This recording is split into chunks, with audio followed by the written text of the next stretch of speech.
सौभाग्य के प्रतीक। इसलिए देखा आपने कि एक दो को छोड़ दो, आदमी गंजा होता है, नारी कभी नहीं होती।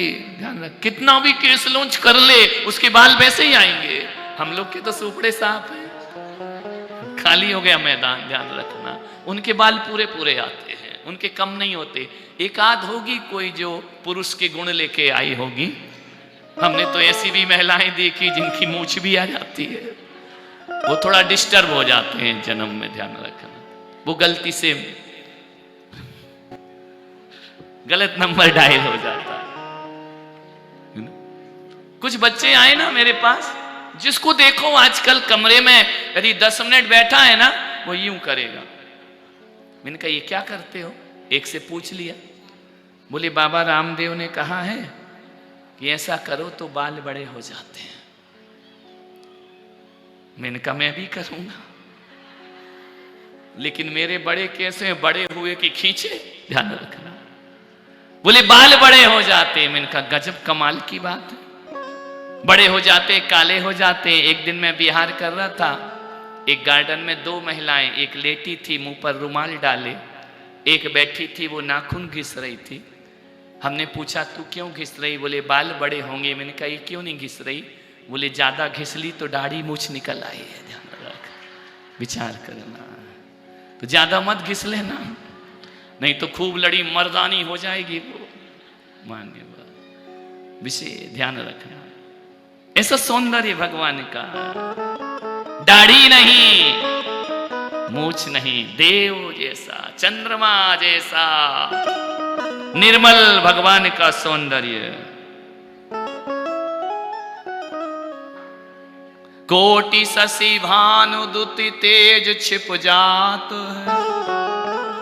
करोड़ों सूर्य और चांद का तेज भी भगवान आपके सामने फीका पड़ जाया करता है। इतने प्रकाशमान, ऐसा तेजस शरीर भगवान का, इतना कांतिमान शरीर भगवान का,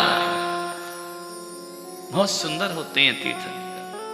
तो जो मैं शरीर का वर्णन कर रहा हूं ना, इस वर्णन को जो डूब करके वर्णन करता है, उसे अगले जन्म में सुंदर शरीर की प्राप्ति हुआ करती है। गुणों का स्मरण करो तो अच्छे गुण मिलते हैं भगवान के। शरीर की कुछ करते हो तुम, शरीर की भक्ति। शांतिनाथ शशिमन, क्या बोलते? शांतिनाथ शशि मुख उनहारी, शील गुणाव्रत संयम धारी, लखन 108 विराजे, निरखत नयन कमल दल राजे। आपके नयन कमल दल के समान। मैंने कहा ये क्यों शरीर की पूजा कर रहे हैं और गुण की भी पूजा कर रहे हैं? शांतिनाथ मुख शशि उनहारी, शील गुणाव्रत संयम धारी, ये गुणों की पूजा है। और शांतिनाथ मुख शशि उनहारी, ये शरीर की पूजा है। आचार्य कुंद कुंद से पूछा कि सुंदर शरीर किसको मिलता है भगवान? हर कोई सुंदर होना चाहता है, किसको मिलता है सुंदर शरीर? तो आचार्य कुंद कुंद ने कहा भक्ते सुंदर रूपम, जो जिनेंद्र भगवान के भक्त होते हैं उन्हें सुंदर रूप की प्राप्ति होती। भक्ते सुंदर रूपम, भगवान के शरीर की भक्ति करो, ब्यूटी पार्लर मत जाओ, पोता पोती से कुछ नहीं होगा। जिनेंद्र की भक्ति करो। ध्यान रखना, जिन भक्ति से सुंदर शरीर की प्राप्ति हुआ करती है।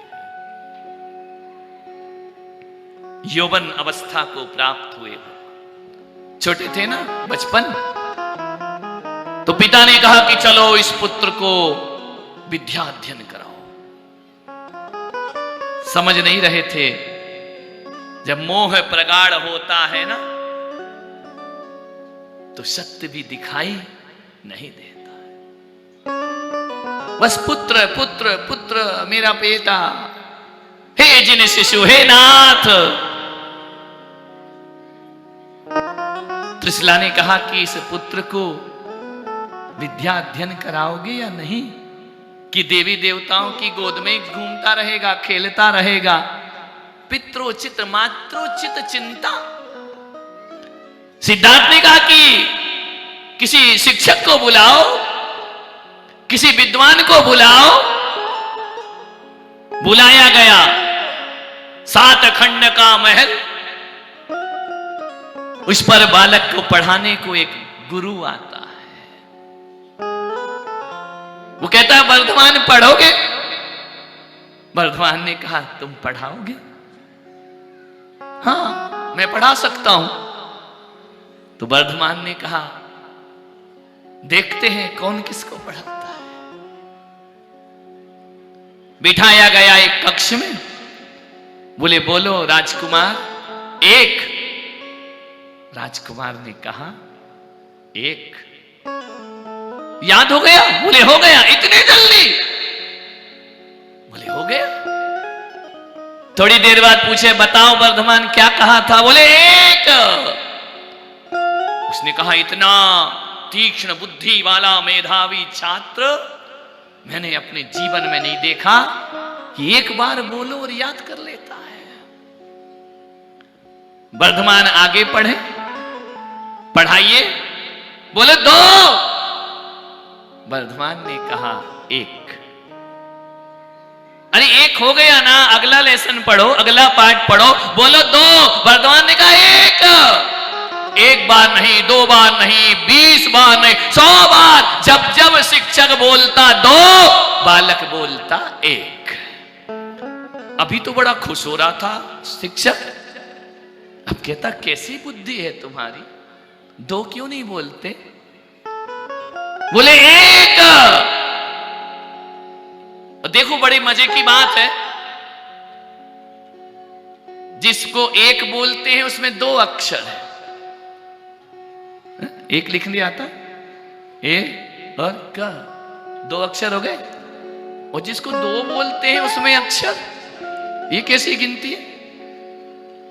1 में अक्षर 2 और 2 में अक्षर, ये कैसे गिनती है? बड़ी अद्भुत गिनती है।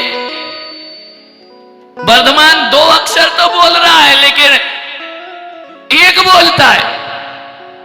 और जब 1 अक्षर बुलवाओ तो भी बालक क्या बोलता है? उन्हें कहा कि वर्धमान तुम 3 कैसे सीखोगे? बोले 1। परेशान हो गया। बोले मैं नहीं पढ़ा सकता। तुम घबरा गया। टीचर दौड़ा दौड़ा पहुंचा राजा सिद्धार्थ के पास कि हे महाराज मैं तुम्हारे पुत्र को नहीं पढ़ा सकता हूं। क्यों? क्या किया उसने? नटखट? बोले नहीं नटखट नहीं, मैं नहीं पढ़ा सकता उसको। बोले क्यों? बोले जो 2 अक्षर है वो बोल लेता है, जो 1 अक्षर है वो जरूर इसके उच्चारण में कुछ डिस्टरबेंस है। सिद्धार्थ ने कहा ऐसा नहीं हो सकता है। त्रिशला माता राजा सिद्धार्थ आए और उन्होंने कहा कि पुत्र अध्ययन हो गया? बोले मां ता तो ये अध्ययन नहीं कराता है। बोले हमारे सामने पढ़ो। शिक्षक ने कहा बोलो 1, तो बोले 1। बोले 2। उसने कहा 1। शिक्षक ने कहा देखो महाराज ये 2 नहीं बोलता है, इसको पकड़ो। ये किसका है? पकड़ो इसको, गुब्बारे सहित बाहर ले जाओ। है ना, तुम ऐसे बैठ गए हो, पड़ोस का है क्या? संभालो, अपने कर्मों का फल है। अनुशासन में रहो। व्यवधान नहीं पढ़ना चाहिए भगवान की कथा में।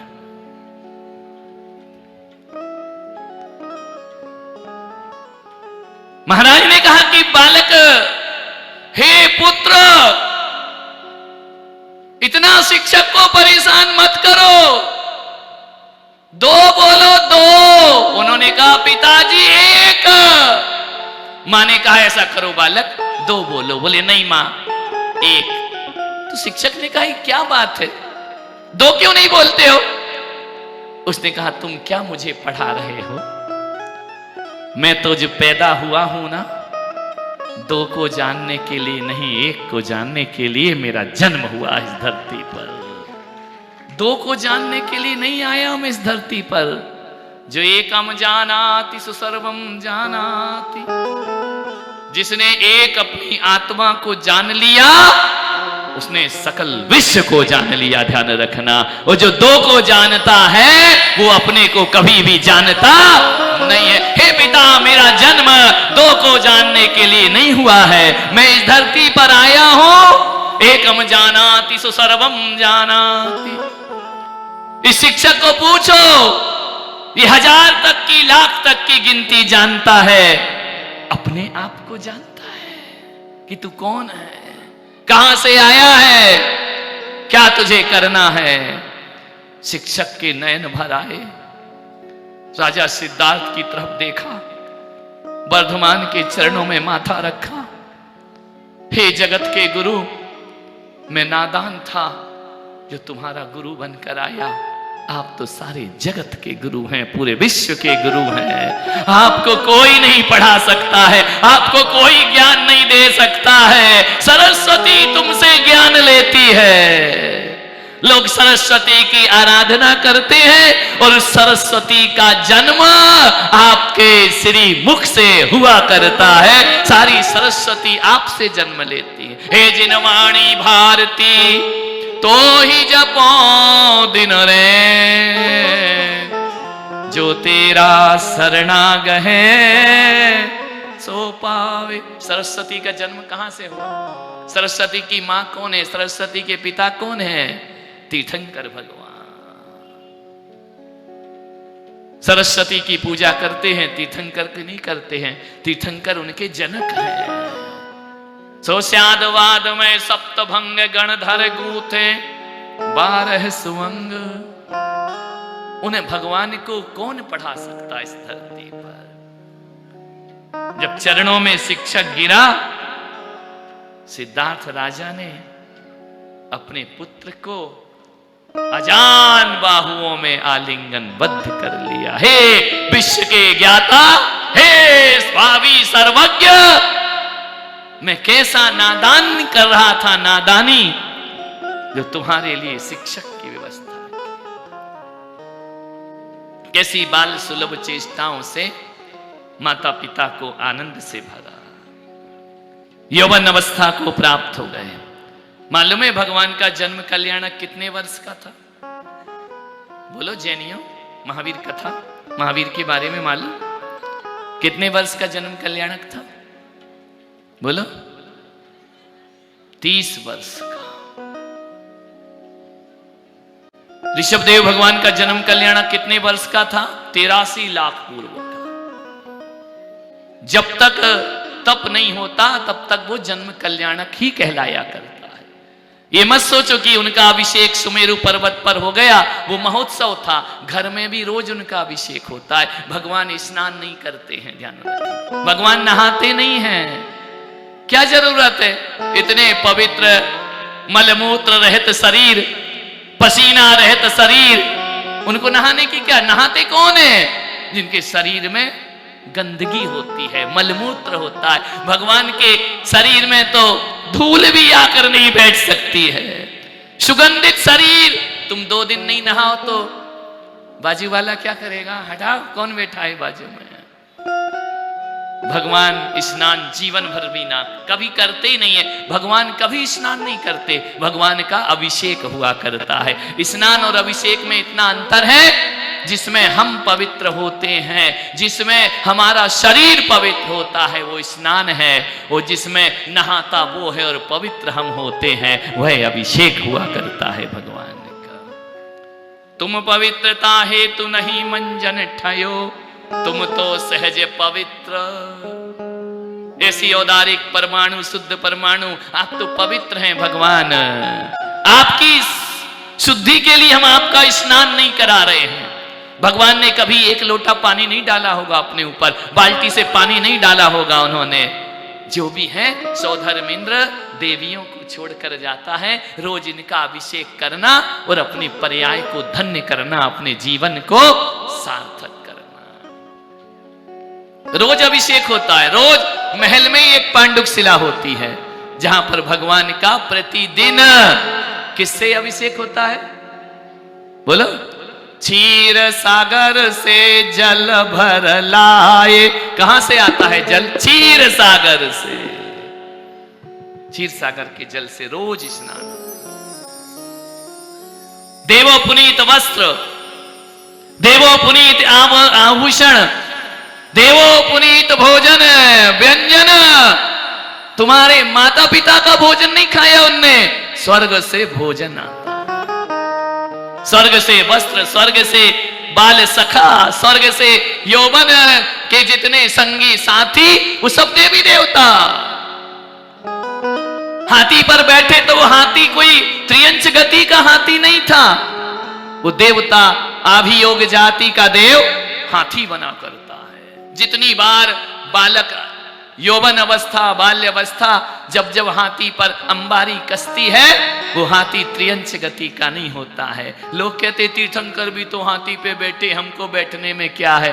अरे उनका हाथी देवो पुनीत होता है, देवता हाथी का रूप धारण करते हैं, वाहन पे नहीं बैठते भगवान। रथ में भी जो अश्व लगेगा वह देव होगा। कभी उन्होंने मनुष्यों से कोई संबंध नहीं रखा, उनने नहीं रखा या मनुष्य में इतनी हैसियत नहीं थी जो तीर्थंकर से अपना संबंध बना सके। 1008 शुभ लक्षण भगवान के। नीलमणि सा मुकुट सिर पर ऐसे लगता जैसे नील पर्वत खड़ा हुआ, हृदय में पड़ा हुआ इंद्रहार, उनके वक्षस्थल पर जो इंद्रहार था, भगवान के श्रीवत्स पर जो इंद्रहार था, उसे देखो तो ऐसा लगता था, ऐसा लगता था जैसे किसी हिमालय से गंगा की धार फूट पड़ी हो। ध्यान रखना, इतना सुंदर उन्नत वक्षस्थल, उन्नत ललाट भगवान का, दर्पण के समान देह। क्या करते भगवान? चंद्र मां की समान सुंदरता को लिए हाथों से लेखन करते, मित्रों की संगति, कांत पदावली, काव्य रचना, छंद अलंकार, पहेलियां, न्याय शास्त्र, वो पढ़ते नहीं थे, वो जो लिख देते थे, जो बोल देते थे, वो ग्रंथ बन जाया करता था। ग्रंथों को पढ़ पढ़ के नहीं बोला करते।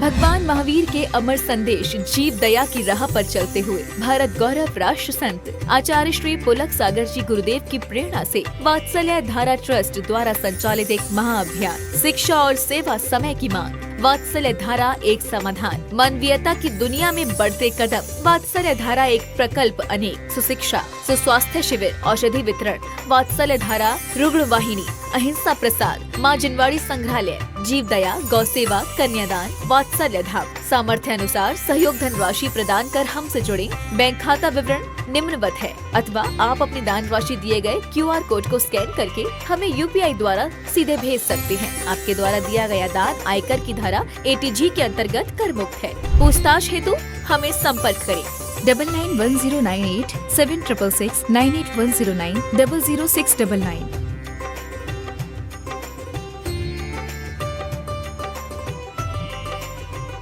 सुनो विद्यासागर की रचना जो कहलाती है हाइकू, जो कहलाती